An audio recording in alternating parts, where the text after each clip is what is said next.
les deux équipes. Gagner pour rester wala ñuy daal di ñibbisi dafa mel ni ñu ngi apercevoir ki nga xam moo di Ousmane Diko yaa ngi may dégg Ousmane Ousmane Diko bu fekkee mi ngi may dégg ñu ngi lay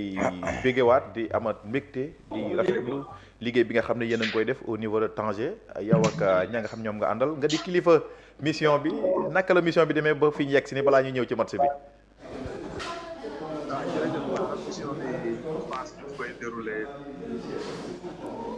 Jërëjëf Bara mission bi je pense ñu ngi koy dérouler normalement xëy na parfois programme yi ak yenn jafe-jafe du ñàkk ci liggéey ak yu mel noonu.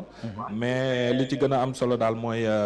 jàppal ne ñu ngi koy def bu baax programme yi ñu tegoon yëpp yu ci bëri ñu ngi koy dérouler ak yu mel noonu donc je pense que la mission se passe très bien. mais Diko yow da nga mystique de chaque match Sénégal dama gis balaa ngay indi lan la.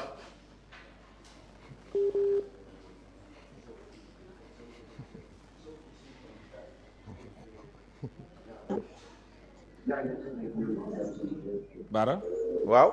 ma ne chaque match Sénégal dama gis weex rek ngay sol wala sëriñ bee la ko diggal. waaw kon yaa ngi seetlu loolu c'est vrai que waaw kon yaa ngi seetlu loolu c'est vrai que def naa ko mu porter ñu chance donc depuis quelque temps nag buñ ñëwee damay préférer sol li ma solaatoon donc lu weex la te lu weex moom xam nañ ne mbiru jàmm la dafa ànd ak jàmm ak yooyu te seetlu naa am na ay mbir yoo xam ne aussi damay ànd ak ñoom ci leneen lu dut sport te damay gis yenn mbóot yi ñenn ñi weex rek lañ koy teg moo tax tey man tamit ma ne bàyyil ma koy def weex rek saa yu ñuy joué. ok Sénégal daal dinay aligné fësal maanaam li nga xam moo di 11 yi nga xam ñoo war a démarrer match bi mën naa la bàyyi nga daal di siy ñëwaat.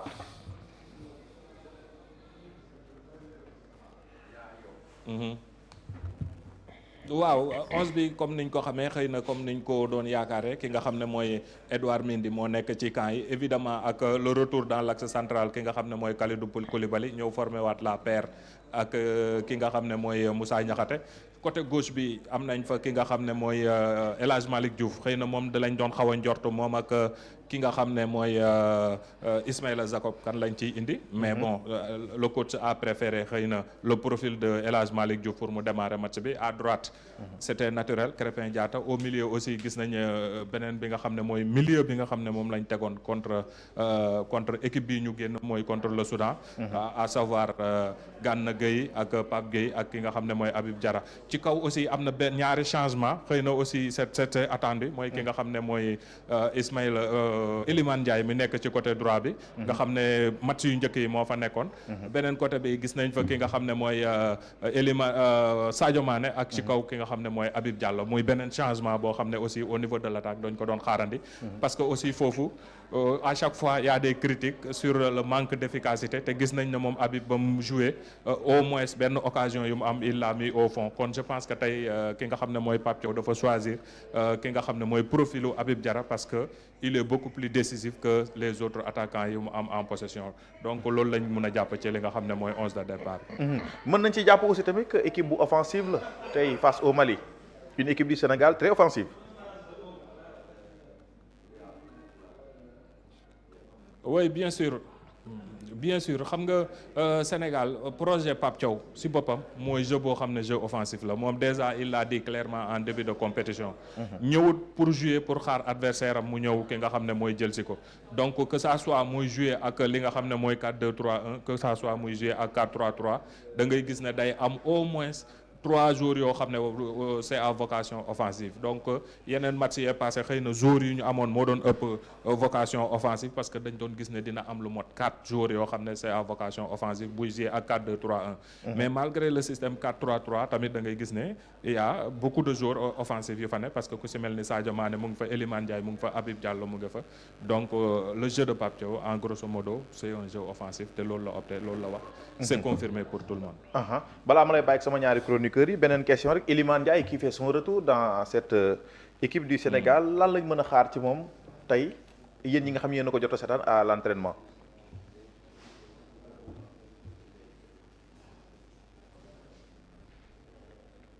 waaw xam nga Iliman dafa nekk joueur boo xam ne comme ni ñu koy waxee baax na si li nga xam ne mooy jeu ballon pied parce que tamit boo amee joueur bu mel noonu ak face à un bloc boo xam ne day taxaw di la xaar ak équipe boo xam ne combativement dafa taxaw dafay joxe engagement bu bëri surtout au niveau de la défense donc dafay soxla nga am joueur boo xam ne day mun a jouer ballon pied di mun a casser les lignes di mun a pénétrer dans la défense adverse donc dugg ci entre les lignes faire des passes wala boog même dugal but kon donc profilam xëy na loolu moo gën a tax moom mu ñëwaat donc c'est très important d'avoir un joueur boo xam ne c'est de la trempe de Iliman Ndiaye le profil de Iliman Ndiaye pour un peu faire la différence quand on joue avec une équipe vraiment une équipe défensive une équipe boo xam ne aussi c'est regroupé derrière donc ça c'est un benn atu boo xam ne Iliman Ndiaye am na ko te je pense que parfois coach bi da koy soxla pour cas yu demee noonu et je pense que contre le Mali sa présence pourrait être déterminante dans le jeu des Lions. Super ma bàyyi la ak Fofana Idrissa mu daal di lay poser question. allez-y Idi. waaw sama question mooy forme physique gu Iliman Ndiaye. parce que gis nañu match passé si yow. te ñu ñëw joué titulaire. ayca bismillah est-ce que physiquement. il est à 100% Iliman Ndiaye.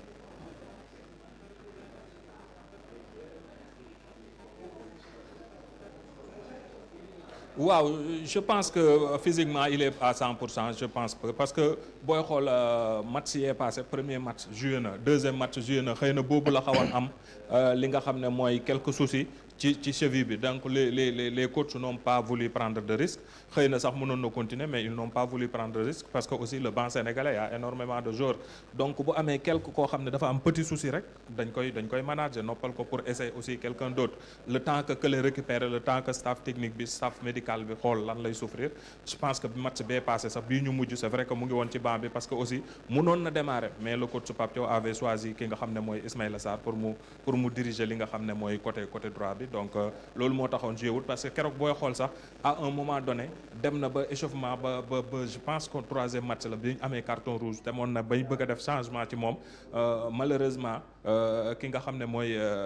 carton rouge bi am ci le changement bi changé yu demee noonu même match bi passé aussi c'était le cas mais xam naa pour des trucs stratégiques mujj dugg te entraînement yi ñu génn depuis lors il est présent aux entraînements xëy na keneen kuñ gisoon mu blessé woon si match entraînement ba mujj bi mooy Lamine Camara et il est revenu donc hier aussi en conférence de presse laaj nañ ko Pape Thiaw ndax le groupe est à 100% il a dit que oui effectivement ñun ñëwuñ ci yeneen entraînement yi parce que xam nga 8e bi ak léegi xaw na am tuuti temps donc permettre na ko mu def entraînement yu bëri yoo xam ne c'était à huis clos on n'avait pas la possibilité d'assister à ces entraînements donc am na yoo xam ne xëy na maîtriser wuñ ko si yu ñu gis mooy yu ñu ubbil après la victoire ak yi nga xam ne mooy veille du match bi te il a fait un entraînement complet avec l'effectif donc je pense que physiquement loolu sax mu toog noppalu boobu mun na ko mettre mu am benn fraîcheur physique boo xam ne tey dina ko mun a permettre mu entamer match bi ne serait-ce que 45 minutes plein parce que aussi am na yeneen joueurs yoo xam ne bu Iliman génnee ils peuvent le remplacer donc mu ngi noonu je pense que côté physique on n'a pas beaucoup d'inquiétude sur ce côté-là. Du côté adverse, qu'est-ce qu'on peut retenir de l'équipe malienne? Ma ne qu'est-ce qu'on peut retenir de l'équipe malienne? waaw équipe malienne bi nag ñëpp gis nañ waaw équipe malienne nga wax l'équipe malienne luñ ci gën a mën a jàpp c'est-à-dire c'est une équipe combative c'est une équipe très disciplinée statiquement parce que gis nañ match yu bëri ñaari match yoo xam ne il a terminé le match à 10 malgré ça réussir na benn bi pour gagner même bu nekkee beneen bi def na match nul donc xam naa ne tey bu moytuwul dina gën a imposer ce jeu là ce jeu combatif ce jeu xam ne c'est beaucoup plus xëy na médian le jeu médian fa lay gën a axé son jeu parce que gis nañ tactique yu kii bi def coach bi def yëpp yu ci bëri système bi booy xool da doon jéem a jouer ak densité au niveau du milieu de terrain malgré que am na benn match boo xam ne il a joué avec un 4-2-3-1 mais yeneen yëpp lu ñuy gis mooy au niveau du milieu de terrain lay essayer def li nga xam ne mooy densité bu am solo ak engagement physique boo xam ne bu am doole la donc des duels au niveau des duels je pense que foofu lañ gën a exceller ci compétition bi que sur des plans individuels ak sur le plan collectif bon peut-être plus même sur le plan collectif mais sur le plan individuel amul kenn kuy génn kuy sortir kii du lot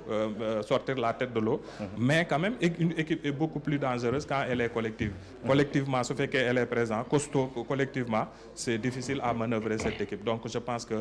ça sera pas un match simple face à une telle équipe. xam naa damay ñëw libérer la mais dama lay laaj dernière question bi naka la ambiance bi demee aux alentours du stade Sénégal Mali ndax ba tey Sénégalais yi ñuy continuer di ñëw ak Maliens yi nga xam ne je peux dire que bii mooy seen premier match foofu noonu ca Tanger naka la ambiance bi demee. waaw justement xam nga waaw booy xool sax Sénégal ni mu fi mel kenn meli ko fi parce que fi mu toll nii fii mooy camp de base am depuis début compétition bi ba léegi fii lañ nekk tey nag ambiance bi dafa gën a sax yokk affluence bi boo xoolee si au niveau des Sénégalais parce que am na ñeneen ñu jógee xëy na Sénégal ñëw mais am na ñeneen ñu jógee aussi en Europe parce que xam nga Europe soriwut fii donc ñu bëri ñëw nañ donc tey moom man léegi nii laa dugaat presque j'ai fait le tour pour regarder un peu l'ambiance comment ça se passe mais vraiment gars yi ñu ngi ñëw ak affluence bi yooyu boo sàgganu tey sax nombre de spectateurs bi bee passé amoon na 30 000 et quelques supporters je pense que tey boo moytu record boobu dinañ ko battre à mon avis. J'espère te retrouver aussi à la mi-temps Ousmane Dicko parce que dañuy mi-temps rek ngeen topp pression bi.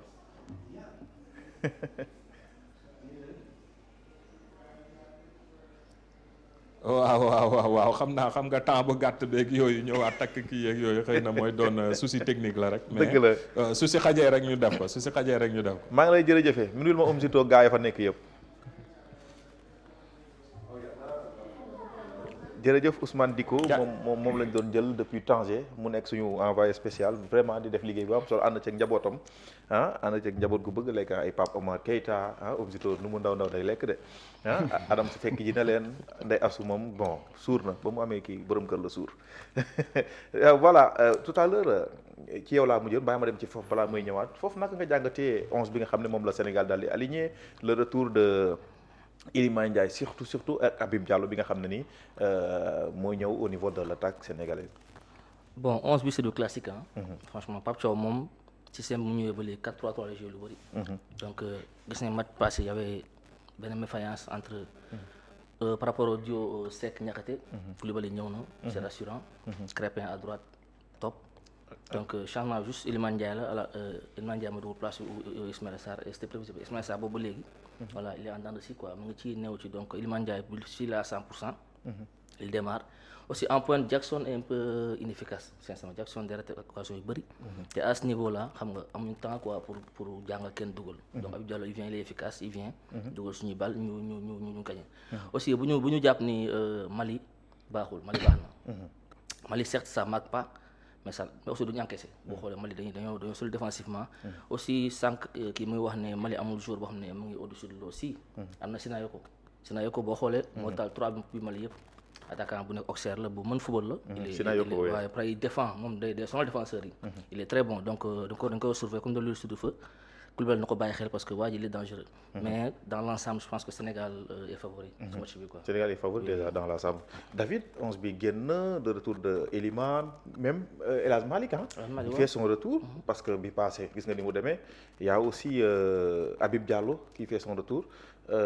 maintenir nañu ki moo di Habib Diarra aussi qui a fait un excellent match la fois passée le retour de Kalidou Koulibaly dans l'axe central du Sénégal c'est rassurant. oui c'est un bon classement je pense que 11 bi c'est le 11 idéal. parce que soo xoolee ci 4 matchs yu ñu génni sûrement le coach avec ses conseillers et ses adjoints. jot nañu waxtaan seen biir pour un peu def en tout cas un peu de correctif par rapport ak match yu ñu génni. et on trouve que surtout en attaque avec l'arrivée de Habib Diallo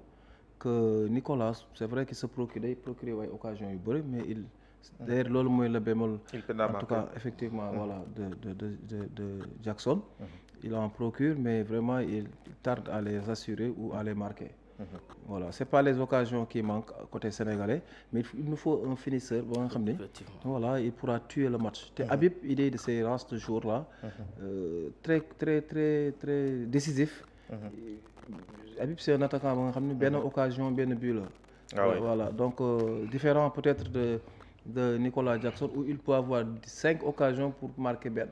donc ñoom ñaar aussi dañu en termes de constance côté boobu Habib daf ko xaw a raw foofu comme match bi c'est un match capital je pense que saa yi wax na ko Fofana kenn du la xaar.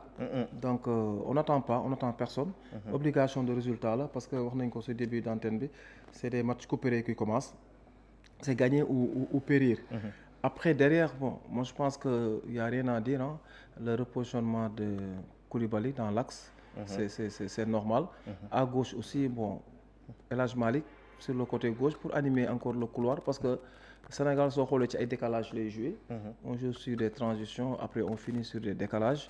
Parce que soo amee joueurs yu mel noonu qui sont très bons ballon pied qui sont bons aussi sur les transversales. Qui sont bons sur le couloir donc il faut les utiliser parce que c'est pas un match de défense c'est un match d'attaque.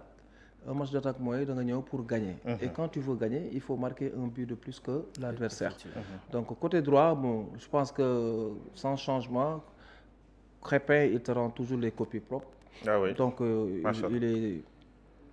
est vraiment serein dans son côté et sur ce côté-là et puis mi ngi def ay matchs yu baax. Voilà très professionnel aussi. Donc au milieu de terrain nous tous on s'attendait à ce trio. Entre Gana Diarra ak Pape Gueye pour l'instant qui marche sur l'eau. Donc il a été élu homme du match ci huitième de finale bi pour avoir marqué 2 buts un doublé dans un match. Donc je pense que trio boobu il y a rien à dire. Et que Pape a fait un bon choix maintenant reste à la montrer si match bi. Attaque bi Sadio moom aussi vraiment il porte. Il monte en puissance. Il monte en puissance. Je pense que wax nga ko fi keroog bi ñuy joué ak Soudan. nga ne Sadio dafa mel ne c'est une rédemption quoi c'est une nouvelle vie. daf koo pare kan. Voilà daf ko pare donc donc Sadio dafa tu